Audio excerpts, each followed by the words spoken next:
এই মুহূর্তের সবচাইতে বড় খবর, বড় সাফল্য পেল আইএসএফ। বিভিন্ন দল থেকে প্রায় 100-রও অধিক কর্মী সমর্থক ভগবানগোলা উপনির্বাচনের প্রার্থী মুর্শিদুল আলমের হাত ধরে পীরজাদা নওশাদ সিদ্দিকী ভাইজানের উপস্থিতিতে আইএসএফ দলে যোগদান করলেন প্রায় 100-রও অধিক কর্মী সমর্থক। এই যোগদানের ফলে আইএসএফ বড় সাফল্য পেল রানীতলা এলাকায়। এই ভিডিওটি যারা দেখছেন চ্যানেলটি লাইক করবেন, শেয়ার করবেন আর সাবস্ক্রাইব করবেন। আই লাভ মাই ইন্ডিয়া, মেরা ভারত মহান।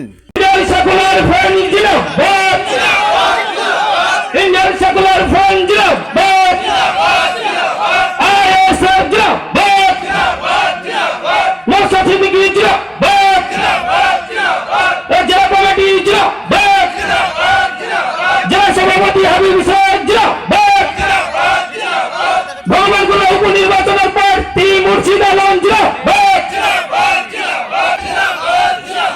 দাদা দাদিকে ভুলে দিন, চাচা চাচিকে ভুলে দিন,